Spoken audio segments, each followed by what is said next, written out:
ਗੱਲ ਅੱਜ ਆਪਾਂ ਕੈਨੇਡਾ ਦੀ ਤਾਂ ਕਰਾਂਗੇ। ਸਟੱਡੀ ਵੀਜ਼ਾ ਨੂੰ ਲੈ ਕੇ ਅਸੀਂ ਹਰ ਅਪਡੇਟ ਤੁਹਾਡੇ ਨਾਲ ਸਾਂਝਾ ਕਰਦੇ ਹਾਂ, ਪਰ ਬਹੁਤ ਸਾਰੇ ਸਵਾਲ ਹੁੰਦੇ ਨੇ ਕਿ ਸਾਨੂੰ ਸੈਟਲਮੈਂਟ ਦੀ ਆਪਸ਼ਨਸ ਬਾਰੇ ਵੀ ਇੱਕ ਵਧੀਆ ਜਿਹੇ ਸ਼ੋਅ ਦੇ ਵਿੱਚ ਪੂਰੀ ਜਾਣਕਾਰੀ ਦਿਓ। ਸੋ ਅੱਜ ਦੇ ਸ਼ੋਅ ਵਿੱਚ ਆਪਾਂ ਕੈਨੇਡਾ ਪੀਆਰ ਦੇ ਉੱਪਰ ਵੀ ਫੋਕਸ ਕਰਾਂਗੇ, ਕਿਸ ਤਰੀਕੇ ਨਾਲ ਕਿਹੜੇ ਢੰਗ ਨਾਲ ਤੁਸੀਂ ਅਪਲਾਈ ਕਰਕੇ ਅੱਗੇ ਵੱਧ ਸਕਦੇ ਹੋ। ਸਟੱਡੀ ਵੀਜ਼ਾ ਦੇ ਅਪਡੇਟਸ ਵੀ ਤੁਹਾਡੇ ਨਾਲ ਸਾਂਝੇ ਕਰਾਂਗੇ, ਗੱਲ ਯੂਕੇ ਦੀ ਵੀ ਜ਼ਰੂਰ ਕਰਾਂਗੇ। ਸਤਿ ਸ਼੍ਰੀ ਅਕਾਲ ਜੀ, ਮੈਂ ਹਾਂ ਹਰਜੋਤ ਕੌਰ ਤੇ ਤੁਸੀਂ ਵੇਖ ਰਹੇ ਹੋ ਤੁਹਾਡਾ ਆਪਣਾ ਮਨਪਸੰਦ ਇਮੀਗ੍ਰੇਸ਼ਨ ਸ਼ੋਅ ਉਡਾਰੀ ਵਿਦੇਸ਼ਾਂ ਨੂੰ। ਤੇ ਅੱਜ ਇਹ ਸਾਰੀ ਡਿਸਕਸ਼ਨ ਦੇ ਲਈ ਸਾਡੇ ਨਾਲ ਸ਼ੋਅ ਵਿੱਚ ਮੌਜੂਦ ਨੇ ਜੀ ਗੋ ਵੀਜ਼ਾ ਐਜੂਕੇਸ਼ਨ ਕੰਸਲਟੈਂਟ ਤੋਂ ਵੀਜ਼ਾ ਐਕਸਪਰਟ ਰੀਤੂ ਬਿਰਲਾ ਜੀ। ਬਹੁਤ ਬਹੁਤ ਸਵਾਗਤ ਹੈ ਜੀ। ਸਤਿ ਸ਼੍ਰੀ ਅਕਾਲ। ਸਤਿ ਸ਼੍ਰੀ ਅਕਾਲ ਮੈਮ।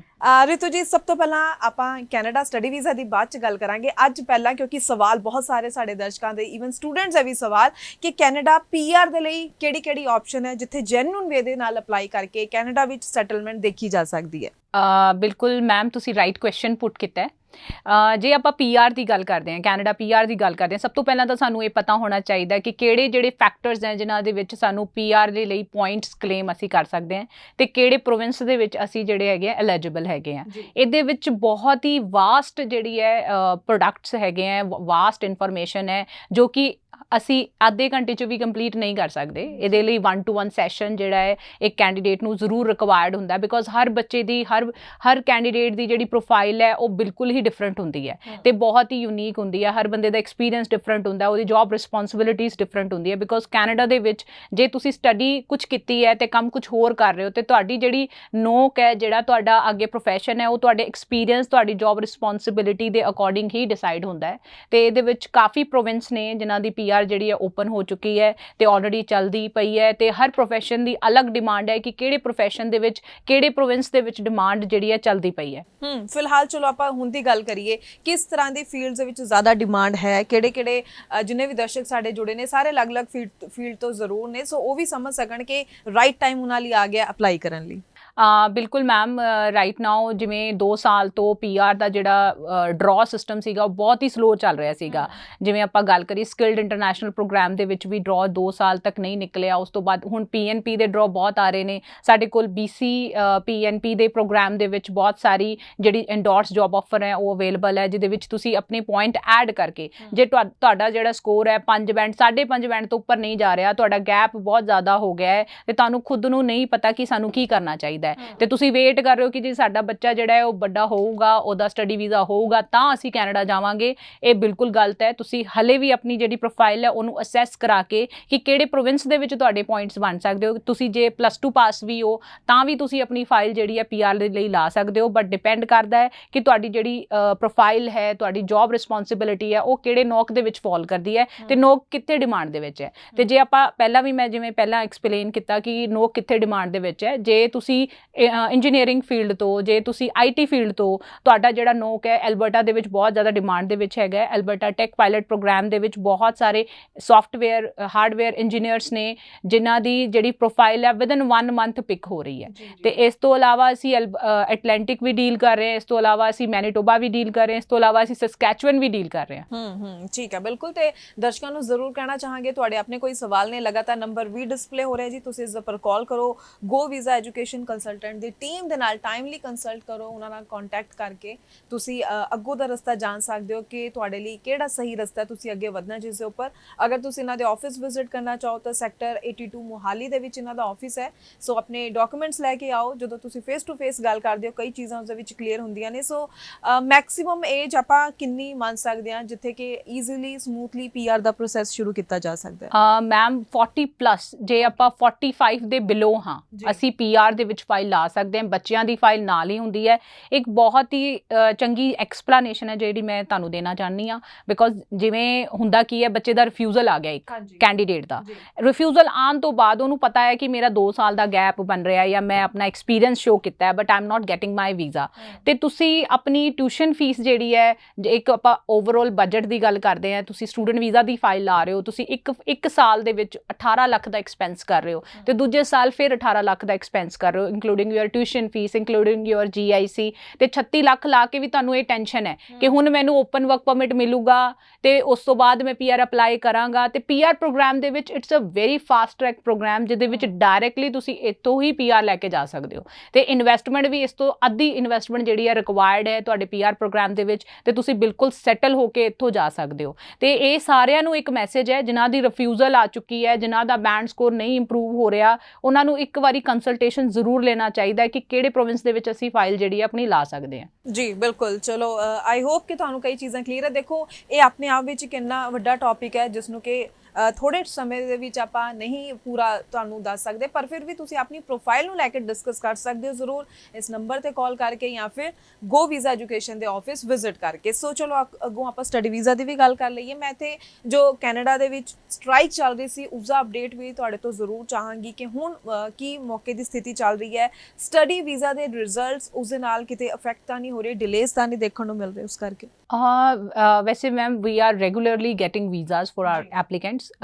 ਥੋੜਾ ਸਲੋ ਹੋ ਗਿਆ ਹੈ, ਬਟ ਐਦਾਂ ਨਹੀਂ ਹੈ ਕਿ ਬਲੌਕ ਹੋ ਗਿਆ ਹੈ ਕੋਈ ਕੰਮ ਫਿਰ ਵੀ ਚੱਲਦਾ ਹੀ ਪਿਆ, ਬਟ ਥੋੜਾ ਜਿਹਾ ਸਲੋ ਮੋਸ਼ਨ ਤੇ ਚਲਾ ਗਿਆ ਹੈ। ਤੇ ਸਟੂਡੈਂਟ ਵੀਜ਼ਾ ਦੀ ਜੇ ਆਪਾਂ ਅਪਡੇਟ ਦੀ ਗੱਲ ਕਰੀਏ ਤੇ ਹੁਣੇ ਸੈਪਟੈਂਬਰ ਇਨਟੇਕ ਜਿਹੜਾ ਹੈ ਕੈਨੇਡਾ ਦੇ ਵਿੱਚ ਓਪਨ ਹੋ ਚੁੱਕਿਆ ਹੈ। ਉਸ ਤੋਂ ਇਲਾਵਾ UK ਵੀ ਸਟਾਰਟ ਚੱਲ ਰਿਹਾ ਹੈ, US ਵੀ ਓਪਨ ਹੋ ਗਿਆ ਸਟੂਡੈਂਟਸ ਦੇ ਲਈ, ਤੇ ਆਸਟ੍ਰੇਲੀਆ ਵੀ ਚੱਲਦਾ ਪਿਆ ਹੈ। ਪਰ ਸਭ ਤੋਂ ਪਹਿਲਾਂ ਸਾਨੂੰ ਇਹ ਚੈੱਕ ਕਰਨਾ ਹੈ ਕਿ ਬੱਚੇ ਦੀ ਜਿਹੜੀ ਐਲੀਜੀਬਿਲਿਟੀ ਉਹ ਕਿਹੜੀ ਕੰਟਰੀ ਦੇ ਵਿੱਚ ਬਣ ਰਹੀ ਹੈ, ਕਿਹੜੀ ਕੰਟਰੀ ਦੇ ਵਿੱਚ ਉਹ ਫਾਈਲ ਲਾਊਗਾ ਤੇ ਉਹਦਾ ਵੀਜ਼ਾ ਹੀ ਆਊਗਾ। ਤੁਸੀਂ ਰਾਦਰ ਦੈਨ ਇੰਨਾ ਜ਼ਿਆਦਾ ਪ੍ਰੈਸ਼ਰ ਕ੍ਰੀਏਟ ਕਿ ਮੈਂ ਤਾਂ ਜੀ ਇਸੇ ਕੰਟਰੀ ਦੇ ਵਿੱਚ ਜਾਣਾ ਹੈ ਤੇ ਇਸੇ ਕੰਟਰੀ ਦੇ ਵਿੱਚ ਹੀ ਮੈਨੂੰ ਆਪਣਾ ਵੀਜ਼ਾ ਲੈਣਾ ਹੈ, ਤੁਹਾਡੀ ਪਹਿਲਾਂ ਆਪਣੀ ਅਸੈਸਮੈਂਟ ਹੋਣੀ ਬਹੁਤ ਜ਼ਰੂਰੀ ਹੈ ਕਿ ਕਿਹੜੇ ਕੋਰਸ ਦੇ ਵਿੱਚ, ਕਿਹੜੇ ਕਾਲਜ ਦੇ ਵਿੱਚ ਤੁਸੀਂ ਅਪਲਾਈ ਕਰ ਰਹੇ ਹੋ, ਕਿ ਉਹ ਕੰਸਲਟੈਂਟ ਜੈਨੂਇਨ ਹੈ ਕਿ ਨਹੀਂ ਹੈ, ਉਹਦੇ ਕੋਲ ਲਾਇਸੈਂਸ ਵੀ ਹੈ ਕਿ ਨਹੀਂ, ਉਹਨੂੰ ਨੌਲੇਜ ਹੈ ਕਿ ਨਹੀਂ, ਉਹਦੀ ਹਿਸਟਰੀ ਵੀ ਹੈਗੀ ਹੈ ਵੀਜ਼ਾ ਦੀ ਕਿ ਨਹੀਂ। ਤੇ ਇਹ ਸਾਰੀ ਚੀਜ਼ਾਂ ਜਿਹੜੀ ਹੈ ਚੈੱਕ ਕਰਨੀ ਬਹੁਤ ਜ਼ਿਆਦਾ ਇੰਪੋਰਟੈਂਟ ਹੈ। ਤੇ ਕਾਲਜਸ ਦੇ ਵਿੱਚ ਹਲੇ ਐਡਮਿਸ਼ਨ ਵੀ ਓਪਨ ਚੱਲਦੀ ਪਈ ਹੈ, ਤੁਸੀਂ ਕਿਸੇ ਵੀ ਯੂਨੀਵਰਸਿਟੀ ਦੇ ਵਿੱਚ ਜੇ ਤੁਸੀਂ ਐਲੀਜੀਬਲ ਹੋ ਆਪਣੀ ਐਡਮਿਸ਼ਨ ਲੈ ਸਕਦੇ ਹੋ। ਠੀਕ ਹੈ, ਬਿਲਕੁਲ। ਤੇ ਮੈਂ ਇੱਥੇ ਥੋੜਾ ਹੋਰ ਆਪਾਂ ਦੇਖੋ ਕਈ ਵਾਰੀ ਵੀ ਅਸੀਂ ਆਪਣੇ ਸ਼ੋਅ ਦੇ ਵਿੱਚ ਅਸੀਂ ਕਲੀਅਰ ਕਰਦੇ ਹਾਂ PT ਨੂੰ ਲੈ ਕੇ ਸਟੂਡੈਂਟਸ ਦੇ ਸਵਾਲ ਹੁਣ ਰਹਿ ਹੀ ਰਹੇ ਨੇ ਕਿ PT ਦੇ ਨਾਲ ਅਪਲਾਈ ਕੀਤਾ ਜਾਏ ਜਾਂ ਨਹੀਂ, ਕਿਉਂਕਿ ਹੁਣ ਫਰੈਸ਼ ਸਟੂਡੈਂਟ ਹੈ, ਤਿਆਰੀ ਕਰਨਗੇ, IELTS ਕਰਨਾ ਹੈ, ਕਿਸੇ ਨੇ PT ਕਰਨਾ ਹੈ, ਤੁਸੀਂ ਕੀ ਸੁਜੈਸਟ ਕਰਦੇ ਹੋ ਸਟੂਡੈਂਟਸ ਨੂੰ? ਜੇ ਤਾਂ ਤੁਸੀਂ ਸੋਚ ਰਹੇ ਹੋ ਕਿ ਤੁਹਾਨੂੰ ਆਪਸ਼ਨਸ ਜਿਹੜੀ ਹੈ ਉਹ ਬਹੁਤ ਜ਼ਿਆਦਾ ਚਾਹੀਦੀ ਹੈ ਤੇ ਤੁਸੀਂ IELTS ਨੂੰ ਹੀ ਕੰਸੀਡਰ ਕਰੋ, ਬਿਕੋਜ਼ PT ਬਹੁਤ ਹੀ ਲਿਮਿਟਿਡ ਕਾਲਜਸ ਦੇ ਵਿੱਚ ਹੀ ਤੁਸੀਂ ਐਡਮਿਸ਼ਨ ਲੈ ਸਕਦੇ ਹੋ। ਤੁਸੀਂ ਸਾਰੇ ਕਾਲਜਸ ਦੀ ਅਸੈਸਮੈਂਟ ਨਹੀਂ ਲੈ ਸਕਦੇ, ਤੁਸੀਂ ਸਾਰੇ ਕਾਲਜਸ ਦੇ ਵਿੱਚ ਨਹੀਂ ਅਪਲਾਈ ਕਰ ਸਕਦੇ, ਬਿਕੋਜ਼ ਬਹੁਤ ਹੀ ਲਿਮਿਟਿਡ ਐਕਸੈਸ ਹੈ ਜਿਹਦੇ ਵਿੱਚ PT ਜਿਹੜਾ ਐਕਸੈਪਟੇਬਲ ਹੈ ਕਾਲਜਸ ਦੇ ਵਿੱਚ। ਤੇ ਇੱਕ ਹੋਰ ਸਾਨੂੰ ਇਹਦਾ ਉਹ ਹੁੰਦਾ ਡਰਾਬੈਕ ਹੁੰਦਾ, ਜੇ ਤੁਸੀਂ PT ਕਰਦੇ ਹੋ ਤੁਹਾਡੀ ਜਿਹੜੀ ਫਾਈਲ ਹੈ ਉਹ ਜਨਰਲ ਦੇ ਵਿੱਚ ਜਾਂਦੀ ਹੈ, ਨਾ ਕਿ SDS ਦੇ ਵਿੱਚ। SDS ਦੇ ਵਿੱਚ ਜੇ ਤੁਸੀਂ ਫਾਈਲ ਲਾਣੀ ਹੈ, ਫਾਸਟ ਰਿਜ਼ਲਟ ਲੈਣਾ ਹੈ ਤੇ 100% ਸ਼ੋਰਿਟੀ ਨਾਲ ਕੰਮ ਕਰਾਉਣਾ ਹੈ ਤੇ ਆਪਾਂ ਨੂੰ IELTS ਹੀ ਕੰਸੀਡਰ ਕਰਨੀ ਚਾਹੀਦੀ ਹੈ। ਠੀਕ ਹੈ, ਕਿਸ ਤਰ੍ਹਾਂ ਦੀ ਪ੍ਰੋਫਾਈਲਸ ਉੱਪਰ ਆਪਾਂ ਹੁਣ ਬੈਸਟ ਰਿਜ਼ਲਟ ਦੇਖ ਰਹੇ ਹਾਂ ਇਹ ਵੀ ਜ਼ਰੂਰ ਦੱਸੋ। ਮੈਮ ਸਭ ਤੋਂ ਪਹਿਲਾਂ ਤਾਂ ਤੁਹਾਡਾ ਜਿਹੜਾ ਕਾਲਜ ਹੈ ਉਹ ਚੰਗੀ ਕੈਟੇਗਰੀ ਦਾ ਹੋਣਾ ਚਾਹੀਦਾ ਹੈ, ਪਬਲਿਕ ਫੰਡਡ ਹੋਣਾ ਚਾਹੀਦਾ ਹੈ, ਯੂਨੀਵਰਸਿਟੀ ਹੋਣੀ ਚਾਹੀਦੀ ਹੈ ਤੇ ਜਿਹਦੇ ਵਿੱਚ ਤੁਹਾਨੂੰ ਪੋਸਟ ਸਟੱਡੀ ਵਰਕ ਪਰਮਿਟ ਵੀ ਅਵੇਲੇਬਲ ਹੋ। ਇਹ 2-3 ਚੀਜ਼ਾਂ ਧਿਆਨ ਰੱਖਣੀ ਬਹੁਤ ਇੰਪੋਰਟੈਂਟ ਹੈ, ਕਿਉਂਕਿ ਜੇ ਤੁਸੀਂ ਕੋਈ ਪ੍ਰਾਈਵੇਟ ਕਾਲਜ ਦੇ ਵਿੱਚ ਐਡਮਿਸ਼ਨ ਲੈ ਰਹੇ ਹੋ, ਉਹਦੇ ਵਿੱਚ ਬਾਅਦ 'ਚ ਪੋਸਟ ਸਟੱਡੀ ਵਰਕ ਪਰਮਿਟ ਨਹੀਂ ਹੈ, ਉਹਦੇ 'ਚ ਕੋਈ ਗਰੰਟੀ ਨਹੀਂ ਹੈ ਕਿ ਤੁਹਾਨੂੰ ਵੀਜ਼ਾ ਆਏਗਾ ਕਿ ਨਹੀਂ ਆਏਗਾ। ਤੇ ਅਸੀਂ ਤੁਹਾਨੂੰ ਇਹੀ ਰეკਮੈਂਡ ਕਰਾਂਗੇ ਕਿ ਪਬਲਿਕ ਫੰਡਡ ਦੇ ਵਿੱਚ ਜਾਓ, ਤੇ ਫੀਸ ਵੀ ਬੜੀ ਲਿਮਿਟਡ ਹੈ, ਕੋਈ ਜ਼ਿਆਦਾ ਨਹੀਂ ਹੈ, ਸੇਮ ਹੀ ਪ੍ਰਾਈਵੇਟ ਕਾਲਜਸ ਦੀ ਫੀਸ ਹੈ, ਸੇਮ ਹੀ ਪਬਲਿਕ ਫੰਡਡ ਕਾਲਜ ਦੀ ਫੀਸ ਹੈ। ਤੇ ਇਸ ਤੋਂ ਇਲਾਵਾ ਤੁਹਾਨੂੰ ਹੋਰ ਚੀਜ਼ਾਂ ਦਾ ਵੀ ਧਿਆਨ ਰੱਖਣਾ ਚਾਹੀਦਾ ਹੈ ਕਿ GIC ਆਪਣੀ ਜ਼ਰੂਰ ਕਰਾਓ। GIC ਦੇ ਵਿੱਚ ਐਮਬੈਸੀ ਵੀ ਸ਼ੋਰ ਰਹਿੰਦੀ ਹੈ ਕਿ ਤੁਹਾਡੇ ਕੋਲ ਲਿਵਿੰਗ ਐਕਸਪੈਂਸਿਸ ਦੇ ਫੰਡਸ ਅਵੇਲੇਬਲ ਨੇ, ਤੁਹਾਨੂੰ ਫੰਡਸ ਸ਼ੋਅ ਕਰਨ ਦੀ ਵੀ ਕੋਈ ਲੋੜ ਨਹੀਂ ਪੈਂਦੀ। ਇਸ ਤੋਂ ਇਲਾਵਾ ਫਾਈਲ ਦੇ ਵਿੱਚ ਕਿਵੇਂ ਤੁਸੀਂ ਆਪਣੀ ਫਾਈਲ ਨੂੰ ਰਿਪਰੈਜ਼ੈਂਟ ਕਰ ਰਹੇ ਹੋ, ਕਿ ਤੁਸੀਂ ਕੋਈ CICC ਮੈਂਬਰ ਆਪਣੇ ਨਾਲ ਅਟੈਚ ਕਰ ਰਹੇ ਹੋ ਕਿ ਨਹੀਂ ਕਰ ਰਹੇ ਹੋ। ਸਾਡੀ ਜਿਹੜੀ ਕੰਪਨੀ ਹੈ ਤੁਹਾਨੂੰ CICC ਦੀ ਆਪਸ਼ਨ ਵੀ ਅਵੇਲ ਕਰਾਉਂਦੀ ਹੈ। ਠੀਕ ਹੈ, ਥੋੜਾ ਕੋਰਸਿਸ ਬਾਰੇ ਵੀ ਆਪਾਂ ਜ਼ਰੂਰ ਦੱਸੀਏ ਸਟੂਡੈਂਟਸ, ਕਿਉਂਕਿ ਹੁਣ ਜਿਹੜੇ +2 ਤੋਂ ਬਾਅਦ ਜਿਨ੍ਹਾਂ ਨੇ ਅਪਲਾਈ ਕਰਨਾ ਹੈ ਕਾਫੀ ਥਾਂ ਤੋਂ ਇੱਧਰੋਂ ਪੁੱਛਦੇ ਨੇ, ਪਰ ਸਮਝ ਚੀਜ਼ਾਂ ਕਈ ਵਾਰੀ ਨਹੀਂ ਆ ਪਾ ਰਹੀਆਂ ਹੁੰਦੀਆਂ। ਅਸੀਂ ਲਗਾਤਾਰ ਆਪਣੇ ਇਹਨਾਂ ਸ਼ੋਅਜ਼ ਦੇ ਜ਼ਰੀਏ ਸਟੂਡੈਂਟਸ ਨੂੰ ਗਾਈਡ ਕਰਨ ਦੀ, ਅਵੇਅਰ ਕਰਨ ਦੀ ਕੋਸ਼ਿਸ਼ ਕਰ ਰਹੇ ਹਾਂ। ਕੋਰਸ ਸਿਲੈਕਸ਼ਨ ਇੱਕ ਬਹੁਤ ਵੱਡਾ ਰੋਲ ਹੈ ਸਟੱਡੀ ਵੀਜ਼ਾ ਲਗਵਾਉਣ ਲਈ ਕੈਨੇਡਾ। ਤਾਂ ਇੱਥੇ ਤੁਸੀਂ ਸਟੂਡੈਂਟਸ ਨੂੰ ਕੀ ਕਹਿਣਾ ਚਾਹੋਗੇ, ਕਿੱਥੇ ਕੋਈ ਗਲਤੀ ਨਾ ਕਰਨ, ਸਪੈਸ਼ਲੀ ਜਦੋਂ ਆਪਾਂ ਕੋਰਸ ਸਿਲੈਕਸ਼ਨ ਦੀ ਗੱਲ ਕਰਦੇ ਹਾਂ? ਬਿਲਕੁਲ ਮੈਮ, ਰਾਈਟ ਕੁਐਸਚਨ ਤੁਸੀਂ ਪੁੱਟ ਕੀਤਾ ਹੈ, ਬਿਕੋਜ਼ ਸਾਡੇ ਇੰਡੀਆ ਦੇ ਵਿੱਚ ਅਸੀਂ ਕੀ ਕਰਦੇ ਹਾਂ ਕਿ ਬੱਚਾ ਮੈਡੀਕਲ ਕਰਦਾ ਉਹਨੂੰ ਕਦੇ ਵੀ ਮੈਥਸ ਨਾਲ ਨਹੀਂ ਦਿਲਾਉਂਦੇ। ਜੀ ਉਹਨੂੰ ਕੀ ਕਰਦੇ ਆ, ਮੈਡੀਕਲ ਦੇ ਵਿੱਚ ਸਾਰੇ ਸਬਜੈਕਟਸ +2 ਦੇ ਵਿੱਚ ਦੇ ਦਿੰਦੇ ਆ ਬਟ ਮੈਥ ਨਹੀਂ ਕਰਾਉਂਦੇ। ਬਟ ਜੇ ਆਪਾਂ ਫੋਰਨ ਕੰਟਰੀਜ਼ ਦੀ ਗੱਲ ਕਰੀਏ, ਜੇ ਤੁਹਾਡੇ ਕੋਲ ਮੈਥ ਅਵੇਲੇਬਲ ਨਹੀਂ ਹੈ +2 ਦੇ ਵਿੱਚ ਪਰ ਤੁਸੀਂ ਮੈਡੀਕਲ ਕੀਤੀ ਹੈ, you can not take any medical course. ਤਾਂ ਸਭ ਤੋਂ ਪਹਿਲਾਂ ਤਾਂ ਜੇ ਤੁਸੀਂ ਨਾਨ ਮੈਡੀਕਲ ਹੋ ਤਾਂ ਵੀ ਤੁਹਾਨੂੰ ਮੈਥ ਇੰਪੋਰਟੈਂਟ ਹੈ, ਤਾਂ ਹੀ ਤੁਸੀਂ ਕਿਸੇ ਇੰਜੀਨੀਅਰਿੰਗ ਪ੍ਰੋਗਰਾਮ ਦੇ ਵਿੱਚ ਜਾ ਸਕਦੇ ਹੋ। ਜੇ ਤੁਸੀਂ ਮੈਡੀਕਲ ਸਟੂਡੈਂਟ ਹੋ ਤਾਂ ਵੀ ਤੁਹਾਨੂੰ ਮੈਥ ਮੈਂਡੇਟਰੀ ਹੈ, ਤਾਂ ਹੀ ਤੁਸੀਂ ਕੋਈ ਮੈਡੀਕਲ ਪ੍ਰੋਗਰਾਮ ਲੈ ਸਕਦੇ ਹੋ। ਤੇ ਇਸ ਤੋਂ ਇਲਾਵਾ ਬਹੁਤ ਹੀ ਲਿਮਿਟਿਡ ਐਕਸੈਸ ਜਿਹੜਾ ਹੈ ਬੱਚੇ ਨੂੰ ਦਿੱਤਾ ਜਾਂਦਾ ਹੈ, ਉਹਨੂੰ ਕਹਿ ਦਿੱਤਾ ਜਾਂਦਾ ਹੈ ਤੁਸੀਂ IT ਲੈ ਲਓ, ਬਿਜ਼ਨਸ ਲੈ ਲਓ, ਹਸਪਿਟੈਲਿਟੀ ਲੈ ਲਓ, ਤੇ ਇਸ ਤੋਂ ਇਲਾਵਾ 1-2 ਕੋਰਸ ਹੋਰ ਹੈ, ਉਹਨੂੰ ਐਕਸਪਲੋਰ ਕਰਨ ਦਾ ਵੀ ਮੌਕਾ ਨਹੀਂ ਦਿੱਤਾ ਜਾਂਦਾ। ਤੇ ਸਭ ਤੋਂ ਪਹਿਲਾਂ ਤਾਂ ਤੁਹਾਨੂੰ ਇਹ ਅਬਜ਼ਰਵ ਕਰਨਾ ਹੈ ਕਿ ਤੁਹਾਡੀ ਜਿਹੜੀ ਸਪੈਸ਼ਲਿਟੀ ਹੈ, ਤੁਹਾਡਾ ਜਿਹੜਾ ਇੰਟਰਸਟ ਹੈ ਉਹ ਕਿਹੜੇ ਫੀਲਡ ਦੇ ਵਿੱਚ ਹੈ। ਉਸ ਫੀਲਡ ਦੇ ਵਿੱਚ ਤੁਹਾਨੂੰ ਐਡਮਿਸ਼ਨ ਲੈਣਾ ਚਾਹੀਦਾ, ਸੋ ਦੈਟ ਤੁਹਾਨੂੰ ਉੱਥੇ ਜਾ ਕੇ ਵੀ ਪੜ੍ਹਾਈ ਕਰਨ 'ਚ ਵੀ ਕੋਈ ਪ੍ਰੋਬਲਮ ਨਾ ਆਏ। ਬਿਲਕੁਲ ਬਿਲਕੁਲ ਸਹੀ ਤੁਸੀਂ ਗੱਲ ਕਹੀ ਹੈ। ਆਈ ਹੋਪ ਤੁਹਾਨੂੰ ਜ਼ਰੂਰ ਕਲੈਰਿਟੀ ਹੋ ਰਹੀ ਹੈ ਹਰੇਕ ਗੱਲ ਦੀ, ਪਰ ਬਾਰ-ਬਾਰ ਅਸੀਂ ਇਸੇ ਲਈ ਤੁਹਾਨੂੰ ਕਹਿੰਦੇ ਹਾਂ, ਨੰਬਰ ਡਿਸਪਲੇ ਹੈ, ਤੁਹਾਡਾ ਆਪਣਾ ਕੋਈ ਵੀ ਡਾਊਟ ਹੈ ਤੁਹਾਡੀ ਪ੍ਰੋਫਾਈਲ ਨੂੰ ਲੈ ਕੇ ਜਾਂ ਅਪਲਾਈ ਕਰਨ ਬਾਰੇ ਸੋਚ ਰਹੇ ਹੋ, ਕਾਲਜ ਨੂੰ ਲੈ ਕੇ ਚੀਜ਼ਾਂ ਕਲੀਅਰ ਨਹੀਂ ਹੈ, ਕੋਰਸ ਸਿਲੈਕਸ਼ਨ ਨੂੰ ਲੈ ਕੇ ਕੁਝ ਕਨਫਿਊਜ਼ਨ ਹੈ, ਤਾਂ ਜ਼ਰੂਰ ਇਸ ਨੰਬਰ ਤੇ ਕਾਲ ਕਰਕੇ ਟਾਈਮਲੀ ਤੁਸੀਂ ਗੋ ਵੀਜ਼ਾ ਐਜੂਕੇਸ਼ਨ ਦੀ ਟੀਮ ਦੇ ਨਾਲ ਕੰਟੈਕਟ ਕਰੋ। ਚੰਗੀ ਗਾਈਡੈਂਸ ਦੇ ਨਾਲ, ਸਹੀ ਆਪਸ਼ਨਸ ਦੇ ਨਾਲ ਤੁਸੀਂ ਅੱਗੇ ਵਧੋ। ਇਹਨਾਂ ਦੇ ਆਫਿਸ ਵੀ ਵਿਜ਼ਿਟ ਕਰ ਸਕਦੇ ਹੋ, ਸੈਕਟਰ 82 ਮੋਹਾਲੀ ਵਿੱਚ ਇਹਨਾਂ ਦਾ ਆਫਿਸ ਹੈ। ਆਪਾਂ ਅੱਗੋਂ UK ਦੀ ਜੇਕਰ ਗੱਲ ਕਰ ਲਈਏ, UK ਨੂੰ ਇੱਕ ਬੜੇ ਵਧੀਆ ਰਿਜ਼ਲਟਸ ਲਈ ਮੰਨਿਆ ਜਾਂਦਾ ਹੈ ਕਿ ਇੱਥੇ ਵੀਜ਼ਾ ਸਕਸੈਸ ਰੇਟ ਹਮੇਸ਼ਾ ਹੀ ਵਧੀਆ ਰਹਿੰਦਾ। ਪਰ ਹੁਣ ਜਦੋਂ ਗੱਲਾਂ ਆਉਂਦੀਆਂ ਕਿ ਸ਼ਾਇਦ ਰੂਲਸ ਚੇਂਜ ਹੋ ਸਕਦੇ ਨੇ, ਥੋੜਾ ਸਟ੍ਰਿਕਟ ਹੋ ਸਕਦਾ UK, ਸਪੈਸ਼ਲੀ ਸਪਾਊਸ ਵੀਜ਼ਾ ਨੂੰ ਲੈ ਕੇ ਵੀ ਬਹੁਤ ਸਾਰੀ ਗੱਲਾਂ ਸੁਣਨ ਨੂੰ ਮਿਲ ਰਹੀਆਂ। ਸੈਪਟੈਂਬਰ ਇਨਟੇਕ ਨੂੰ ਕਿਸ ਤਰ੍ਹਾਂ ਨਾਲ ਦੇਖਿਆ ਜਾ ਸਕਦਾ ਹੈ? ਸਟ੍ਰਿਕਟ ਰਹੇਗਾ ਜਾਂ ਜਿਵੇਂ ਇੱਕ ਆਪਣੇ ਸਾਰਿਆਂ ਦੇ ਮਾਈਂਡ ਵਿੱਚ ਪਿਕਚਰ ਹੈ ਕਿ UK ਹੈ ਤਾਂ ਬਹੁਤ ਵਧੀਆ ਸਕਸੈਸ ਰੇਟ ਹੈ? UK ਦੇ ਵਿੱਚ ma'am we have multiple universities and colleges ਜਿਨ੍ਹਾਂ ਦਾ ਜਿਹੜਾ ਰੇਟਿੰਗ ਹੈ ਬਹੁਤ ਵਧੀਆ ਹੈ। ਤੇ ਕਾਫੀ ਯੂਨੀਵਰਸਿਟੀਜ਼ ਜਿਹੜੀ ਹੈਗੀ ਹੈ ਉਹ ਇੰਟਰਵਿਊ ਵੀ ਲੈ ਰਹੀ ਹੈ ਬੱਚੇ ਦੀ ਸਕਾਈਪ ਤੇ। ਉਸ ਤੋਂ ਬਾਅਦ ਹੀ ਟਿਊਸ਼ਨ ਫੀਸ ਦੀ ਜਿਹੜੀ ਸਬਮਿਸ਼ਨ ਹੈ ਤੁਸੀਂ ਕਰਨੀ ਹੁੰਦੀ ਹੈ। ਪਹਿਲਾਂ ਤੁਸੀਂ ਸਕਾਈਪ ਤੇ ਆਪਣੀ ਜਿਹੜੀ ਇੱਕ ਤੁਹਾਡੀ ਇੰਟਰਵਿਊ ਕੰਡਕਟ ਹੁੰਦੀ ਹੈ। ਕਈ ਐਪਲੀਕੈਂਟ ਇੱਦਾਂ ਦੇ ਵੀ ਹੁੰਦੇ ਆ, they are not comfortable in interview, ਤੇ ਉਹਨਾਂ ਦੇ ਲਈ without interview we have universities. But some time ਬੱਚੇ ਦਾ ਪ੍ਰੋਫਾਈਲ ਹੀ ਨਹੀਂ ਹੁੰਦਾ ਕਿ ਉਹ ਡਿਗਰੀ ਲਈ ਐਲੀਜੀਬਲ ਹੋਵੇ, ਉਹਦਾ ਸਕੋਰ ਘੱਟ ਹੁੰਦਾ ਹੈ ਜਾਂ ਉਹ ਆਇਲਸ ਨਹੀਂ ਕਰਨਾ ਚਾਹੁੰਦਾ, ਤੇ ਉਹਨਾਂ ਦੇ ਲਈ ਵੀ ਸਾਡੇ ਕੋਲ ESL ਪ੍ਰੋਗਰਾਮ ਹੈਗਾ ਜਿਹਦੇ ਵਿੱਚ ਸਕਸੈਸ ਰੇਟ ਬਹੁਤ ਹੀ ਵਧੀਆ ਚੱਲਦਾ ਪਿਆ ਤੇ ਬਹੁਤ ਹੀ ਫਾਸਟ ਇਹਦਾ ਰਿਜ਼ਲਟ ਆ ਰਿਹਾ। ਜੇ ਤੁਸੀਂ ਨਹੀਂ ਆਇਲਸ ਕਰ ਸਕਦੇ ਹੋ, ਜੇ ਤੁਹਾਡੇ ਕੋਲ ਆਇਲਸ ਦਾ ਨਹੀਂ ਸਕੋਰ ਉੱਪਰ ਜਾ ਰਿਹਾ, ਤੁਹਾਡਾ 5.5 ਈਚ ਨਹੀਂ ਆ ਰਿਹਾ, 6 not less than 5.5 ਨਹੀਂ ਆ ਰਿਹਾ, ਤੁਸੀਂ ESL ਪ੍ਰੋਗਰਾਮ ਦੇ ਰਾਹੀਂ ਆਪਣੀ ਫਰਦਰ ਜਿਹੜੀ ਸਟੱਡੀਜ਼ ਹੈ ਉਹ UK ਦੇ ਵਿੱਚ ਜਾ ਕੇ ਪੂਰੀ ਕਰ ਸਕਦੇ ਹੋ। ਜੀ ਬਿਲਕੁਲ। ਤੇ ਜਿਵੇਂ ਤੁਸੀਂ ਗੱਲ ਕੀਤੀ ਇੰਟਰਵਿਊ ਨੂੰ ਲੈ ਕੇ ਕਿ ਜੋ ਮੈਂਡੇਟਰੀ ਕਰ ਦਿੱਤਾ ਗਿਆ, ਹੁਣ ਮੈਂ ਇਸ ਦੇ ਬਾਰੇ ਵੀ ਜ਼ਰੂਰ, ਕਿਉਂਕਿ ਸਟੂਡੈਂਟਸ ਹਮੇਸ਼ਾ ਇੰਟਰਵਿਊ ਤੋਂ ਘਬਰਾਉਂਦੇ ਨੇ, ਭੱਜਦੇ ਨੇ ਹਮੇਸ਼ਾ, ਤੇ ਜਦ UK ਦੀ ਖਬਰ ਆਉਂਦੀ ਹੈ ਕਿ ਮੈਂਡੇਟਰੀ ਹੈ ਹੁਣ ਇੰਟਰਵਿਊ, ਤਾਂ ਕਿਸ ਤਰੀਕੇ ਦੀ ਤਿਆਰੀ ਪਹਿਲਾਂ ਹੀ ਸਟੂਡੈਂਟ ਨੂੰ ਹੁਣ ਨਾਲ ਕਰਨੀ ਚਾਹੀਦੀ ਹੈ ਤਾਂ ਕਿ ਘਬਰਾਉਣ ਦੀ ਥਾਂ ਪੂਰੀ ਤਿਆਰੀ ਦੇ ਨਾਲ ਅੱਗੇ ਵਧਣ? ਬਿਲਕੁਲ ਮੈਮ, ਵੈਸੇ ਜਿਹੜੀ ਯੂਨੀਵਰਸਿਟੀਜ਼ ਇੰਟਰਵਿਊ ਲੈ ਰਹੀਆਂ ਨੇ ਉਹਨਾਂ ਨੂੰ ਤੁਹਾਡੇ ਵੀਜ਼ਾ ਤੇ ਨਹੀਂ ਫੋਕਸ ਕਰਨਾ ਕਿ ਤੁਹਾਡੇ ਕੋਲ ਫੰਡਸ ਹੈ ਕਿ ਨਹੀਂ ਹੈ, ਤੁਹਾਡੇ ਕੋਲ ਤੁਹਾਡੀ ਪ੍ਰੋਫਾਈਲ ਕਿੱਦਾਂ ਦੀ ਹੈ। ਦੇ just ask you either you are genuine student or not, they just want to check that thing। ਤੁਹਾਨੂੰ ਆਪਣੀ ਜਿਹੜੀ ਭਾਸ਼ਾ ਹੈ ਉਹ ਤੁਸੀਂ ਲੈਂਗੁਏਜ ਨੂੰ ਸਟਰੋਂਗ ਕਰਨਾ ਹੈ, ਇੰਗਲਿਸ਼ ਦੇ ਵਿੱਚ ਕਮਿਊਨੀਕੇਟ ਕਰਨਾ ਹੈ, and you need to express your thoughts ਕਿ ਤੁਸੀਂ ਕੀ ਸੋਚ ਰਹੇ ਹੋ, ਕਿੱਦਾਂ ਤੁਸੀਂ ਬਾਹਰ ਜਾਣਾ ਹੈ, ਬਾਹਰ ਜਾ ਕੇ ਤੁਹਾਡੇ ਪਲਾਨਸ ਕੀ ਨੇ, ਇਸ ਯੂਨੀਵਰਸਿਟੀ ਨੂੰ ਤੁਸੀਂ ਕਿਉਂ ਚੂਜ਼ ਕੀਤਾ, ਇਸ ਕੋਰਸ ਦੇ ਵਿੱਚ ਤੁਹਾਡਾ ਇੰਟਰਸਟ ਕਿਉਂ ਹੈ।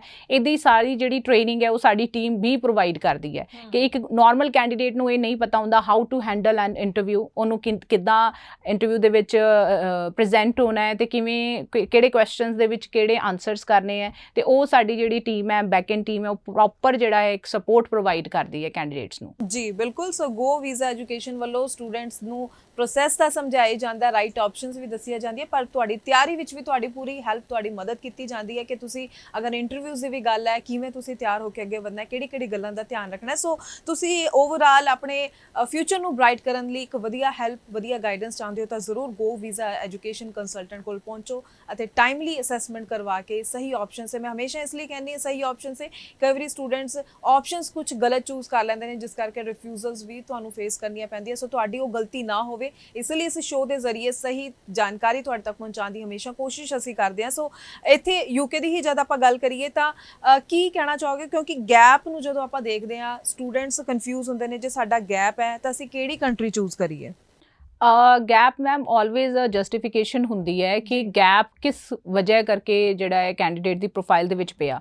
ਸਮ ਟਾਈਮ ਗੈਪ ਪੈ ਜਾਂਦਾ ਹੈ ਜੀ ਮੈਂ ਆਇਲਸ ਕਰ ਰਿਹਾ ਸੀ ਹਾਂਜੀ ਇਸ ਤੋਂ ਇਲਾਵਾ ਆਈ ਵਾਸ ਐਕਸਪਲੋਰਿੰਗ ਕਿ ਕਿਸ ਕੰਟਰੀ ਦੇ ਵਿੱਚ ਮੈਂ ਅਪਲਾਈ ਕਰਨਾ ਸੀ। ਤੁਸੀਂ ਐਕਸਪਲੋਰ ਕਰਨ ਨੂੰ ਵੀ ਇਹ ਸ਼ੋ ਕਰ ਸਕਦੇ ਹੋ ਕਿ I went to this much consultant ਕਿ ਅਸੀਂ ਇਹ ਆਫਰ ਲੈਟਰ ਮੰਗਾਈ ਤੇ ਅਸੀਂ ਇਸ ਤੋਂ ਬਾਅਦ ਇਹ ਪਲਾਨ ਕੀਤਾ, ਬਟ ਡਿਊ ਟੂ ਮਾਈ ਆਇਲ ਸਕੋਰ ਮੈਂ ਇਹ ਨਹੀਂ ਕਰ ਪਾਇਆ, ਮੈਂ ਦੂਜੇ ਕਾਲਜ ਦੇ ਵਿੱਚ ਐਡਮਿਸ਼ਨ ਲਿੱਤਾ। ਕਿਉਂਕਿ ਇਹ ਗੱਲ ਸਾਰਿਆਂ ਨੂੰ ਪਤਾ ਹੈ ਕਿ ਇਨਟੇਕ ਜਿਹੜੇ ਹੈਗੇ ਆ ਉਹ ਬਹੁਤ ਹੀ ਮਿਨੀਮਮ ਨੇ ਤੇ ਬਹੁਤ ਦੂਰ ਹੁੰਦੇ ਆ। ਜਿਵੇਂ ਆਪਾਂ ਗੱਲ ਕਰੀਏ, ਅੱਜ ਵੀ ਕੋਈ ਕੈਂਡੀਡੇਟ ਆਂਦਾ ਤੇ ਸੈਪਟੈਂਬਰ ਦੀ ਫਾਈਲ ਹੋਏਗੀ, ਜੇ ਸੈਪਟੈਂਬਰ ਦੀ ਸੀਟ ਨਹੀਂ ਅਵੇਲੇਬਲ ਆਟੋਮੈਟਿਕਲੀ ਉਹ ਕੇਸ ਜਨਵਰੀ 'ਚ ਚਲੇ ਜਾਊਗਾ। ਤੇ ਆਪਾਂ ਜੇ ਗੱਲ ਕਰੀਏ ਜਨਵਰੀ ਦੇ ਵਿੱਚ, ਇਹਦਾ ਮਤਲਬ ਤਾਂ ਬੱਚੇ ਦਾ 1 ਸਾਲ ਦਾ ਗੈਪ ਪੈ ਗਿਆ। ਬਿਲਕੁਲ ਇਸੇ ਕਰਕੇ ਐਮਬੈਸੀ ਇਸ ਗੱਲ ਨੂੰ ਅੰਡਰਸਟੈਂਡ ਕਰਦੀ ਹੈ ਕਿ ਇੱਕ ਕੈਂਡੀਡੇਟ, ਇੱਕ ਬੱਚਾ ਜਦੋਂ ਆਪਣੀ ਫਾਈਲ ਲਾਂਦਾ ਹੈ ਉਹਦੇ ਵਿੱਚ ਗੈਪ ਕਿਉਂ ਪੈ ਜਾਂਦਾ ਹੈ। ਤੇ ਸਭ ਤੋਂ ਪਹਿਲਾਂ ਤਾਂ ਇਹ ਜਸਟੀਫਾਈ ਹੋਣਾ ਬਹੁਤ ਇੰਪੋਰਟੈਂਟ ਹੈ ਕਿ ਤੁਸੀਂ ਆਪਣੇ ਜਿਹੜਾ ਟਾਈਮ ਹੈ ਉਹਨੂੰ ਬਿਲਕੁਲ ਵੀ ਖਰਾਬ ਨਾ ਕਰੋ। ਬਹੁਤ ਹੀ ਚੰਗੇ ਤਰੀਕੇ ਨਾਲ ਆਪਣੀ ਇੱਕ ਟਾਈਮ ਦਾ ਜਿਹੜਾ ਹੈ ਯੂਜ਼ ਕਰੋ ਤੇ ਆਪਣੀ ਪ੍ਰੋਫਾਈਲ ਨੂੰ ਸਟਰੋਂਗ ਰੱਖੋ। ਬਿਲਕੁਲ ਸਹੀ ਤੁਸੀਂ ਗੱਲ ਕਹੀ ਹੈ। ਤੇ ਇੱਥੇ ਤੁਸੀਂ ਸਟੂਡੈਂਟਸ ਨੂੰ ਕੀ ਕਹਿਣਾ ਚਾਹੋਗੇ ਜਦ ਆਪਾਂ ਸੈਪਟੈਂਬਰ ਇਨਟੇਕ ਦੀ ਗੱਲ ਕਰਦੇ ਹਾਂ, ਕਿਉਂ ਜਲਦੀ ਤੋਂ ਜਲਦੀ ਉਹਨਾਂ ਨੂੰ ਅਪਲਾਈ ਕਰਨਾ ਚਾਹੀਦਾ? ਔਰ ਇਹ ਵੀ ਮੈਂ ਗੱਲ ਕਲੀਅਰ ਜ਼ਰੂਰ ਕਰਨਾ ਚਾਹੂੰਗੀ ਕਿ ਕੀ ਸੈਪਟੈਂਬਰ ਤੋਂ ਬਾਅਦ ਜਾਂ ਸੈਪਟੈਂਬਰ ਦੇ ਦੌਰਾਨ ਹੀ ਕੁਝ ਰੂਲਸ ਚੇਂਜ ਹੋਣ ਦੀ ਸੰਭਾਵਨਾ ਨਜ਼ਰ ਆਉਂਦੀ ਹੈ ਜਾਂ ਫਿਰ ਹਲੇ ਕੁਝ ਵੀ ਐਸਾ ਨਹੀਂ ਹੈ? ਮੈਮ, ਇੱਕ ਜਿਹੜਾ ਪਰਫੈਕਟ ਸਟੂਡੈਂਟ ਹੁੰਦਾ ਹੈ ਉਹਦੇ ਲਈ ਕਦੇ ਕੋਈ ਰੂਲ ਇੱਦਾਂ ਦੇ ਚੇਂਜ ਨਹੀਂ ਹੁੰਦੇ ਕਿ ਉਹਨੂੰ ਐਡਮਿਸ਼ਨ 'ਚ ਕੋਈ ਪ੍ਰੋਬਲਮ ਆਵੇ। ਸ਼ੁਰੂ ਤੋਂ ਹੀ ਐਡਮਿਸ਼ਨ ਚੱਲਦੀ ਆ ਰਹੀ ਹੈ, ਬੱਚਿਆਂ ਦੀ ਸਟੱਡੀਜ਼ ਜਿਹੜੀ ਹੈ ਉਹ ਕੰਟੀਨਿਊ ਹੁੰਦੀ ਆ ਰਹੀ ਹੈ, but some time rules embassy ਵੱਲੋਂ ਚੇਂਜ ਹੁੰਦੇ ਕਿ ਤੁਹਾਨੂੰ ਇਹ ਡਾਕੂਮੈਂਟੇਸ਼ਨ ਪ੍ਰੋਵਾਈਡ ਕਰਨੀ ਹੈ, ਇੱਦਾਂ ਤੁਸੀਂ ਫਾਈਲ ਲਾਣੀ ਹੈ, ਫਾਈਲ ਦੇ ਵਿੱਚ ਇਹ ਹੋਣਾ ਚਾਹੀਦਾ ਹੈ।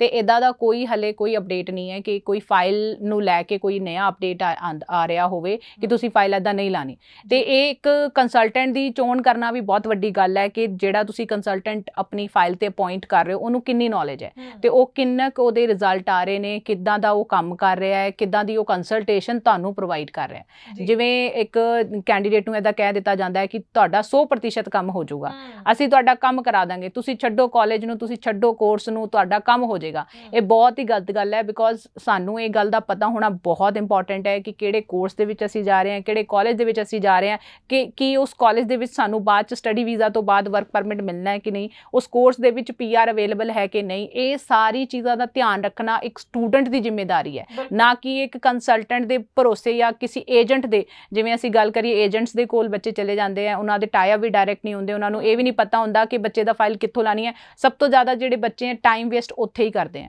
ਉਹ ਉਹਨਾਂ ਤੇ ਰਿਲਾਇਬਲ ਹੋ ਕੇ ਆਪਣਾ ਫੋਲੋਅਪ ਵੀ ਨਹੀਂ ਲੈਂਦੇ ਤੇ ਉਹਨਾਂ ਦੀ ਜਿਹੜੀ ਫਾਈਲ ਹੈ 6 ਮਹੀਨੇ ਸਾਲ ਇੱਦਾਂ ਹੀ ਖਰਾਬ ਹੋ ਜਾਂਦਾ ਹੈ। ਬਿਲਕੁਲ ਸਹੀ ਤੁਸੀਂ ਗੱਲ ਕਹੀ। ਚਲੋ ਇਹ ਪੁਆਇੰਟਸ ਉੱਪਰ ਤਾਂ ਫੋਕਸ ਕਰਨਾ ਹੀ ਚਾਹੀਦਾ ਸਟੂਡੈਂਟਸ ਨੂੰ। ਮੇਨਲੀ ਜਿਵੇਂ ਕੰਸਲਟੈਂਟ ਦੀ ਆਪਾਂ ਗੱਲ ਕਰੀਏ ਕਿ ਚੰਗੇ ਕੰਸਲਟੈਂਟ ਦੀ ਚੋਣ ਜ਼ਰੂਰ ਕਰਨੀ ਚਾਹੀਦੀ ਹੈ। ਦੂਜਾ ਇੱਥੇ ਮੈਂ ਇਹ ਪੁੱਛਣਾ ਚਾਹੂੰਗੀ ਕਿ ਕੁਝ ਜਿਵੇਂ ਵੀਕ ਪ੍ਰੋਫਾਈਲਸ ਹੁੰਦੀਆਂ ਤਾਂ ਫਿਰ ਕੀ ਪ੍ਰੋਵਿੰਸ ਦੇ ਨਾਲ ਵੀ ਫਰਕ ਪੈਂਦਾ? ਜਿਵੇਂ ਇਨਰ ਲੰਡਨ ਜਾਂ ਆਊਟਰ ਲੰਡਨ ਨੂੰ ਅਪਲਾਈ ਕਰ ਰਹੇ ਨੇ, ਉਸ ਦੇ ਉੱਪਰ ਵੀ ਬੇਸਡ ਹੁੰਦਾ ਵੀਜ਼ਾ ਲੱਗਣਾ?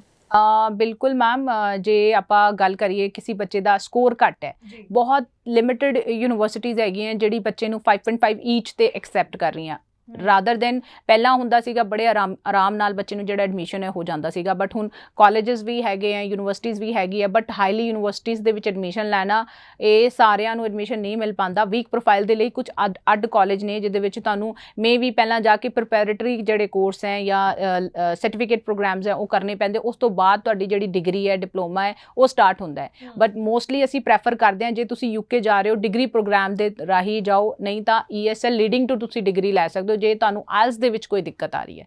ਤੇ ESL ਦੇ ਵਿੱਚ ਕੋਈ ਪਰਸੈਂਟੇਜ ਦਾ ਵੀ ਇਸ਼ੂ ਨਹੀਂ ਹੈ, ਏਜ ਦਾ ਵੀ ਕੋਈ ਬਾਰ ਨਹੀਂ ਹੈ, ਜ਼ਰੂਰੀ ਨਹੀਂ ਹੈ ਕਿ ਤੁਸੀਂ ਹਲੇ 40 ਦੇ ਹੋਗੇ ਤੇ ਤੁਸੀਂ ESL ਤੇ ਨਹੀਂ ਜਾ ਸਕਦੇ। ਤੁਹਾਡੀ ਏਜ ਦਾ ਕੋਈ ਬਾਰ ਨਹੀਂ ਹੈ, ਬਿਕੋਜ਼ ਉਹ ਇੱਕ ਲੈਂਗੁਏਜ ਪ੍ਰੋਗਰਾਮ ਹੈ। ਲੈਂਗੁਏਜ ਪ੍ਰੋਗਰਾਮ ਦੇ ਵਿੱਚ ਕਦੇ ਵੀ ਕੋਈ ਏਜ ਦਾ ਬਾਰ ਨਹੀਂ ਹੁੰਦਾ।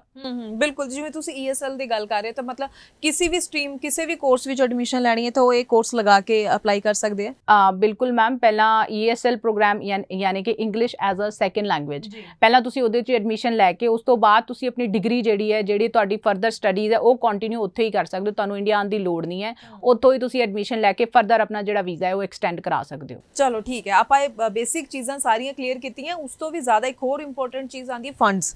ਸੋ ਕਲੈਰਿਟੀ ਆਪਾਂ ਉਹ ਵੀ, ਕਿਉਂਕਿ ਜਿੱਥੇ ਆਪਾਂ ਹਰ ਇੱਕ ਪੁਆਇੰਟ ਸਟੂਡੈਂਟਸ ਨਾਲ, ਉਹਨਾਂ ਦੇ ਪੇਰੈਂਟਸ ਨਾਲ, ਦਰਸ਼ਕਾਂ ਨਾਲ ਸਾਂਝਾ ਕਰ ਰਹੇ ਹਾਂ, ਤਾਂ ਮੈਂ ਜ਼ਰੂਰ ਚਾਹੂੰਗੀ ਫੰਡਸ ਨੂੰ ਲੈ ਕੇ ਵੀ ਕਲੈਰਿਟੀ ਜ਼ਰੂਰ ਦਈਏ, ਜੈਨੂਇਨ ਵੇ ਦੇ ਨਾਲ ਅਪਲਾਈ ਕੀਤਾ ਜਾਵੇ, ਕਿਉਂਕਿ ਕਈ ਵਾਰੀ ਕੁਝ ਕਨਫਿਊਜ਼ਨਸ ਰਹਿੰਦੀਆਂ ਨੇ ਤੇ ਜਦੋਂ ਅਪਲਾਈ ਕਰਨ ਦਾ ਮੌਕਾ ਆਉਂਦਾ ਹੈ ਤਾਂ ਪਤਾ ਚੱਲਦਾ ਹੈ ਕਿ ਇਹ ਅਸੀਂ ਸ਼ੋ ਹੀ ਨਹੀਂ ਕਰ ਸਕਦੇ। ਤਾਂ ਜ਼ਰੂਰ ਇਸ ਦੇ ਉੱਪਰ ਵੀ ਤੁਸੀਂ ਸਭ ਚੀਜ਼ਾਂ ਕਲੀਅਰ ਕਰੋ। ਯੂਕੇ ਮੈਮ ਸ਼ੁਰੂ ਤੋਂ ਹੀ ਪੁਆਇੰਟ ਬੇਸ ਸਿਸਟਮ ਦੇ ਵਿੱਚ ਰਿਹਾ ਹੈ। ਜੀ ਟਾਇਰ 4 ਕੈਟਾਗਰੀ ਜਿਹੜੀ ਹੈ ਉਹਦੇ ਅੰਡਰ ਹੀ ਸਟੂਡੈਂਟ ਵੀਜ਼ਾ ਆਉਂਦਾ ਹੈ ਤੇ ਸਟੂਡੈਂਟ ਵੀਜ਼ਾ ਦੇ ਵਿੱਚ you have to gain 70 points. 50 point you are getting for your CAS letter ਜੋ ਕਿ ਤੁਹਾਡੀ ਕਾਲਜ ਤੋਂ ਆਉਂਦੀ ਹੈ, ਯੂਨੀਵਰਸਿਟੀ ਤੋਂ ਆਉਂਦੀ ਹੈ after paying your tuition fees. ਉਸ ਤੋਂ ਬਾਅਦ ਤੁਸੀਂ 10 ਪੁਆਇੰਟਸ ਆਪਣੇ ਇੰਗਲਿਸ਼ ਲੈਂਗੁਏਜ ਯਾਨੀ ਕਿ ਆਇਲ ਸਕੋਰ ਦੇ ਲੈ ਸਕਦੇ ਹੋ ਤੇ 10 ਪੁਆਇੰਟ ਤੁਹਾਡੇ ਫੰਡਸ ਦੇ ਹੁੰਦੇ ਆ। ਤੇ ਫੰਡਸ ਦੇ ਜਿਹੜੇ 10 ਪੁਆਇੰਟਸ ਆ ਉਹ ਤੁਸੀਂ ਕਿੱਦਾਂ ਕਲੇਮ ਕਰਨੇ ਆ, ਤੁਹਾਡਾ ਇੱਕ ਜਿਹੜਾ ਖਾਤਾ ਹੈ ਉਹਦੇ 'ਚ ਤੁਸੀਂ ਪੈਸੇ ਪਾਣੇ ਆ ਜੋ ਕਿ ਲਗਭਗ ਤੁਹਾਡੇ 13 14 15 ਲੱਖ ਬਣਦੇ ਆ ਜੇ ਤੁਸੀਂ ਯੂਨੀਵਰਸਿਟੀ 'ਚ ਜਾ ਰਹੇ ਹੋ, ਕਿਉਂਕਿ ਤੁਹਾਡੀ ਰੈਸਟ ਟਿਊਸ਼ਨ ਫੀਸ ਤੇ ਰੈਸਟ ਤੁਹਾਡਾ 9 ਮੰਥਸ ਦਾ ਲਿਵਿੰਗ ਐਕਸਪੈਂਸਿਸ ਤੇ ਉਸ ਤੋਂ ਇਲਾਵਾ ਅਦਰ ਐਕਸਪੈਂਸਿਸ ਮਿਲਾ ਕੇ 15 ਲੱਖ। ਜਾਂ ਫਿਰ ਕੋਈ ਮਹਿੰਗੀ ਯੂਨੀਵਰਸਿਟੀ ਹੈ, ਮਹਿੰਗਾ ਕੋਰਸ ਹੈ, ਥੋੜਾ ਜਿਹਾ ਐਕਸਪੈਂਡ ਹੋ ਜਾਊਗਾ ਤੇ ਇਹ ਫੰਡਸ ਤੁਸੀਂ ਉਸ ਖਾਤੇ 'ਚ ਪਾਣੇ ਆ ਤੇ 28 ਦਿਨ ਪੁਰਾਣੇ ਕਰਕੇ 29ਵੇਂ ਦਿਨ 30ਵੇਂ ਦਿਨ ਤੁਸੀਂ ਸਾਨੂੰ ਫੰਡਸ ਦੀ ਸਟੇਟਮੈਂਟ ਜਿਹੜੀ ਹੈ ਉਹ ਲੈ ਕੇ ਦੇਣੀ ਹੈ। ਇਹ ਬਹੁਤ ਹੀ ਮੈਂਡੇਟਰੀ ਹੈ that you don't need to do any transaction in that account. ਤੁਹਾਨੂੰ ਉਸ ਖਾਤੇ ਦੇ ਵਿੱਚ ਕੋਈ ਵੀ ਟ੍ਰਾਂਜੈਕਸ਼ਨ ਨਹੀਂ ਕਰਨੀ ਹੈ ਤੇ ਇਸ ਬੇਸਿਸ ਤੇ ਤੁਸੀਂ ਆਪਣੇ ਜਿਹੜੇ ਫੰਡਸ ਦੇ 10 ਪੁਆਇੰਟਸ ਹੈ ਉਹ ਕਲੇਮ ਕਰਕੇ ਆਪਣਾ ਵੀਜ਼ਾ ਲੈ ਸਕਦੇ ਹੋ। ਠੀਕ ਹੈ, ਤੁਸੀਂ ਕੈਸ਼ ਲੈਟਰ ਦੀ ਗੱਲ ਕੀਤੀ ਹੈ ਤੇ ਹੁਣ ਕਿੰਨਾ ਕੁ ਡਿਲੇ ਚੱਲ ਰਿਹਾ, ਕਿਉਂਕਿ ਪਿੱਛੇ ਕਈ ਸਟੂਡੈਂਟਸ ਦੇ ਸਵਾਲ ਸੀ ਕਿ ਸਾਡੀ ਕੈਸ਼ ਲੈਟਰ ਨਹੀਂ ਆ ਰਹੀ ਹੈ, ਸੋ ਉਸ ਦੇ ਉੱਪਰ ਵੀ ਅਪਡੇਟ ਜ਼ਰੂਰ ਦਿਓ। ਬਿਲਕੁਲ ਮੈਮ, ਕਾਫੀ ਯੂਨੀਵਰਸਿਟੀਜ਼ ਨੇ ਜਿਨ੍ਹਾਂ ਦੀ ਜਿਹੜੀ ਕੈਸ਼ ਲੈਟਰ ਹੈ ਆਫਟਰ ਟੇਕਿੰਗ ਇੰਟਰਵਿਊ ਬਹੁਤ ਡਿਲੇ ਚੱਲ ਰਹੀ ਹੈ, ਬਟ ਸਾਡੇ ਕੋਲ ਕੁਝ ਯੂਨੀਵਰਸਿਟੀਜ਼ ਨੇ ਜਿਹੜੀ ਬਹੁਤ ਹੀ ਫਾਸਟ ਟਰੈਕ ਹੈ ਤੇ ਵੀ ਵੁੱਡ ਪ੍ਰੈਫਰ ਦੈਟ ਯੂਨੀਵਰਸਿਟੀਜ਼ ਕਿ ਉਸ ਯੂਨੀਵਰਸਿਟੀਜ਼ ਦੇ ਵਿੱਚ ਤੁਸੀਂ ਆਪਣੀ ਫਾਈਲ ਜਿਹੜੀ ਹੈ ਉਹ ਜ਼ਰੂਰ ਲਾਓ ਤਾਂ ਕਿ ਤੁਹਾਡਾ ਜਿਹੜਾ ਡਿਲੇ ਪੁਆਇੰਟ ਹੈ ਉਹ ਬਿਲਕੁਲ ਹੀ ਕੱਟ ਹੋ ਜੇ। ਤੇ ਉਸ ਤੋਂ ਇਲਾਵਾ ਜੇ ਤੁਹਾਡਾ ਕੋਈ ਪ੍ਰੈਫਰੈਂਸ ਹੈ ਕਿ ਮੈਂ ਇਸੇ ਯੂਨੀਵਰਸਿਟੀ ਦੇ ਵਿੱਚ ਜਾਣਾ ਹੈ ਤੇ ਉਹਨਾਂ ਦਾ ਥੋੜਾ ਜਿਹਾ ਸਿਲੈਕਸ਼ਨ ਟਾਈਮ ਜਿਹੜਾ ਹੈ ਉਹ ਜ਼ਿਆਦਾ ਹੈ, ਕੈਸ਼ ਡਿਲੇ ਹੋ ਜਾਂਦੀ ਹੈ, ਬਟ ਇਟਸ ਡਜ਼ਨਟ ਮੀਨ ਕਿ ਤੁਹਾਡੀ ਕੈਸ਼ ਨਹੀਂ ਆਏਗੀ। ਕੈਸ਼ ਤੁਹਾਡੀ ਆਣੀ ਹੈ ਬਿਕੋਜ਼ ਆਲਰੇਡੀ ਗਵਰਨਮੈਂਟ ਬੋਡੀ ਜਿਹੜੀ ਹੈ ਉਹ ਸਾਰੀ ਜਿਹੜੀ ਐਜੂਕੇਸ਼ਨ ਦੀ ਇੰਡਸਟਰੀ ਹੈ ਇਹਦੇ ਵਿੱਚ ਵੈਰੀਫਾਈ ਕਰਦੀ ਹੈ ਕਿ ਕਿਹੜੀ ਯੂਨੀਵਰਸਿਟੀ ਬੱਚੇ ਦੇ ਐਡਮਿਸ਼ਨ ਲਈ ਸਹੀ ਹੈ ਕਿ ਨਹੀਂ ਹੈ ਤੇ ਇਹ ਕਦੇ ਨਹੀਂ ਹੋਏਗਾ ਕਿ ਤੁਹਾਡਾ ਕੰਮ ਨਾ ਹੋਵੇ। ਕੈਸ਼ ਲੈਟਰ ਆਣੀ ਜ਼ਰੂਰ ਹੈ, ਟਾਈਮ ਲੈ ਲੈਂਦਾ ਹੈ। ਜੀ ਬਿਲਕੁਲ, ਯਾਨੀ ਆਪਾਂ ਕਹੀਏ ਕਿ ਅਗਰ ਯੂਕੇ ਦੀ ਗੱਲ ਕਰਦੇ ਹਾਂ ਤਾਂ ਓਵਰਆਲ ਹੀ ਇਹ ਪ੍ਰੋਸੈਸ ਕੈਸ਼ ਵਿੱਚ ਥੋੜਾ ਡਿਲੇ ਚੱਲ ਰਿਹਾ, ਜਾਂ ਫਿਰ ਕੁਝ ਸਿਲੈਕਟਿਵ ਯੂਨੀਵਰਸਿਟੀਜ਼ ਐਸੀ ਵੀ ਹੈ ਜਿੱਥੇ ਪ੍ਰੋਸੈਸ ਜਲਦੀ ਹੋ ਰਿਹਾ? ਕੁਝ ਸਿਲੈਕਟਿਵ ਯੂਨੀਵਰਸਿਟੀਜ਼ ਤੇ ਕਾਲਜ ਨੇ ਮੈਮ ਜਿਹਦੇ ਵਿੱਚ ਛੇਤੀ ਵੀ ਕੰਮ ਹੋ ਰਿਹਾ ਹੈ, ਬਟ ਬੱਚੇ ਦੀ ਪ੍ਰੋਫਾਈਲ ਤੇ ਵੀ ਡਿਪੈਂਡ ਕਰਦਾ, ਉਹਦੀ ਇੰਟਰਵਿਊ ਤੇ ਵੀ ਡਿਪੈਂਡ ਕਰਦਾ ਹੈ। ਸਮ ਟਾਈਮ ਵੀ ਗੋਟ ਰਿਜੈਕਸ਼ਨ ਆਲਸੋ ਕਿ ਬੱਚੇ ਦੀ ਨਹੀਂ ਇੰਟਰਵਿਊ ਉੱਥੇ ਕਲੀਅਰ ਹੋਈ, ਅਸੀਂ ਉਹਨੂੰ ਦੂਜੇ ਕਾਲਜ ਦੇ ਵਿੱਚ ਵੀ ਪਾਉਂਦੇ ਹਾਂ ਜਿੱਥੇ ਇੰਟਰਵਿਊ ਹੁੰਦੀ ਨਹੀਂ ਹੈਗੀ ਹੈ। ਤੇ ਇਹ ਪਹਿਲਾਂ ਹੀ ਅਸੀਂ ਦੇਖਣਾ ਹੈ ਕਿ ਬੱਚੇ ਦਾ ਲੈਵਲ ਕਿੱਦਾਂ ਦਾ ਹੈਗਾ, ਕਿ ਉਹ ਇੰਟਰਵਿਊ ਕਲੀਅਰ ਕਰ ਵੀ ਸਕਦਾ ਹੈ ਕਿ ਨਹੀਂ, ਤਾਂ ਕਿ ਉਹਦਾ ਜਿਹੜਾ ਟਾਈਮ ਹੈ ਉਹ ਸੇਵ ਹੋਏ ਤੇ ਉਹਦਾ ਕੰਮ ਜਿਹੜਾ ਛੇਤੀ ਹੋਵੇ। ਜੀ ਬਿਲਕੁਲ। ਸੋ ਦੇਖੋ, ਗੱਲ ਇੰਟਰਵਿਊ ਦੀ ਜਿੱਥੇ ਆਉਂਦੀ ਹੈ ਇੱਥੇ ਸਟੂਡੈਂਟਸ ਨੂੰ ਵੀ ਖੁਦ ਆਪਣੀ ਤਿਆਰੀ ਵੀ ਕਰਨੀ ਚਾਹੀਦੀ ਹੈ, ਕਿਉਂਕਿ ਅਸੀਂ ਬਹੁਤ ਸਾਰੀ ਹੁਣ ਪ੍ਰੋਫਾਈਲਸ ਐਸੀਆਂ ਵੀ ਦੇਖੀਆਂ ਨੇ ਜਿਨ੍ਹਾਂ ਦਾ ਪੂਰਾ ਪ੍ਰੋਸੈਸ ਬਾਕੀ ਸਹੀ ਸੀ ਪਰ ਇੰਟਰਵਿਊ ਵੇਲੇ ਉਹ ਕਲੀਅਰ ਨਹੀਂ ਕਰ ਸਕੇ। ਸੋ ਅਗਰ ਤੁਸੀਂ ਇੱਕ ਪੁਆਇੰਟ ਤੇ ਸਹੀ ਤਰੀਕੇ ਨਾਲ ਅੱਗੇ ਵਧਣਾ ਚਾਹੁੰਦੇ ਹੋ ਤਾਂ ਜ਼ਰੂਰ ਇਸ ਨੰਬਰ ਤੇ ਕਾਲ ਕਰਕੇ ਹੋਰ ਜਾਣਕਾਰੀ ਲੈ ਸਕਦੇ ਹੋ। ਗੋ ਵੀਜ਼ਾ ਐਜੂਕੇਸ਼ਨ ਦੀ ਐਡਵਾਈਸ ਲੈ ਸਕਦੇ ਹੋ ਤੁਸੀਂ। ਸੈਕਟਰ 82 ਮੋਹਾਲੀ ਵਿੱਚ ਇਹਨਾਂ ਦਾ ਆਫਿਸ ਹੈ ਤੇ ਜਾਣ ਤੋਂ ਪਹਿਲਾਂ ਤੁਹਾਨੂੰ ਉਹਨਾਂ ਸਟੂਡੈਂਟਸ ਨਾਲ ਵੀ ਅਸੀਂ ਜ਼ਰੂਰ ਮਿਲਾਵਾਂਗੇ ਜਿਨ੍ਹਾਂ ਨੇ ਗੋ ਵੀਜ਼ਾ ਐਜੂਕੇਸ਼ਨ ਕੰਸਲਟੈਂਟ ਤੋਂ ਆਪਣੀ ਫਾਈਲ ਪ੍ਰੋਸੈਸ ਕਰਵਾਈ ਸੀ, ਉਹਨਾਂ ਦੇ ਵੀਜ਼ਾ ਲੱਗ ਚੁੱਕੇ ਨੇ, ਉਹਨਾਂ ਦਾ ਐਕਸਪੀਰੀਅੰਸ ਕਿਵੇਂ ਦਾ ਰਿਹਾ ਉਹਨਾਂ ਦੀ ਜ਼ੁਬਾਨੀ ਹੀ जानते हैं। Hi, my name is Lavish and मैंने अपना गो वीज़ा से वीज़ा अप्लाई किया था वर्क फॉर कनाडा और मेरा वीज़ा विद इन 1 मंथ आ चुका है। Thanks to all the team, इन्होंने मेरे को बहुत ही हेल्प करी और वीज़ा लाने के लिए thank you. Congratulations to Praveena and Mukul. Praveena got UK student visa for UK without IELTS and her husband got spouse visa for UK. So many congratulations to both of them. Hi, I am Veerendra Singh and I belong from Chandigarh and I applied my study visa for Coquitlam College through Go Visa Consultants and I am very thankful to Go Visa Consultants and Mr. Abhishek sir. Thank you so much sir. So many congratulations to Mr. Veer Devinder for getting study visa January 2023. So all the very best sir. Thank you. Thank you so much. मेरा नाम मुकुल है, मैं शाहबाद से हूँ। मैंने अपनी wife के साथ गो वीज़ा कंसल्टेंट पे स्पाउस केस अप्लाई किया था जो कि 3 मंथ्स में मुझे रिसीव हो गया है। अगर आपको भी किसी ने फाइल लगानी हो तो यहाँ गो वीज़ा कंसल्टेंट में अप्लाई करें। Thank you for go visa consultant. ਸਤਿ ਸ਼੍ਰੀ ਅਕਾਲ ਜੀ ਸਾਰਿਆਂ ਨੂੰ। ਅਸੀਂ ਜਲੰਧਰ ਤੋਂ ਆ ਕੇ ਮੋਹਾਲੀ ਦੇ ਵਿੱਚ ਗੋ ਵੀਜ਼ਾ ਵਿੱਚ ਆਪਣੀ ਬੇਟੀ ਮਨਸਨ ਦਾ ਅਪਲਾਈ ਕੀਤਾ ਤੇ ਜੋ ਉਹਨਾਂ ਦਾ ਵੀਜ਼ਾ ਅੱਜ ਆ ਗਿਆ ਤੇ ਅਸੀਂ ਇਹਨਾਂ ਦਾ ਥੈਂਕਸ ਕਰਨ ਲਈ ਇੱਥੇ ਪਹੁੰਚੇ ਹਾਂ ਇਹਨਾਂ ਦੇ ਦਫ਼ਤਰ ਦੇ ਵਿੱਚ। Thanks to everyone. मैं प्रवीणा शाहबाद की रहने वाली हूँ। मैंने गो वीज़ा कंपनी से अपना UK ESL short term visa without IELTS package में अप्लाई किया था जो कि अब एम्बेसी से अप्रूव हो गया है। मेरी package fees after visa approval थी, जो पे करना और अपना वीजा लेने के लिए आज मैंने ऑफिस विजिट किया है and I am very thankful to go visa company. Thank you. Hi, this is dietitian Gurpreet. So I'm here in GoVisa Consultancy. So within 6 months, I got my work visa leading to PR, and also I've got my husband's PR as well. And I'm very thankful to Pawan ma'am and Ritu ma'am. They have helped us a lot. And whenever we had any query, they very politely helped us. And I wanted to say, if you also wanted to apply for PR or study visa or PNP visa, they are here to help you out. ਸੋ ਬਹੁਤ ਬਹੁਤ thanks ਤੁਹਾਡਾ ਕਿ ਅੱਜ ਤੁਸੀਂ show ਦੇ ਵਿੱਚ Canada ਦੀ PR ਬਾਰੇ, study visa ਬਾਰੇ, UK ਤੇ ਸਟੱਡੀ ਵੀਜ਼ਾ ਬਾਰੇ ਵੀ ਡਿਟੇਲ ਵਿੱਚ ਕਾਫੀ ਸਾਰੇ ਪੁਆਇੰਟਸ ਸਾਡੇ ਦਰਸ਼ਕਾਂ ਨਾਲ ਸਾਂਝੇ ਕੀਤੇ ਨੇ. ਤੁਹਾਡਾ ਬਹੁਤ ਬਹੁਤ ਧੰਨਵਾਦ. ਤੇ ਇਸ ਦੇ ਨਾਲ ਹੀ ਹੁਣ ਮੈਨੂੰ ਯਾਨੀ ਕਿ ਹਰਜੋਤ ਕੌਰ ਨੂੰ ਵੀ ਦਿਓ ਜੀ ਇਜਾਜ਼ਤ. ਧੰਨਵਾਦ.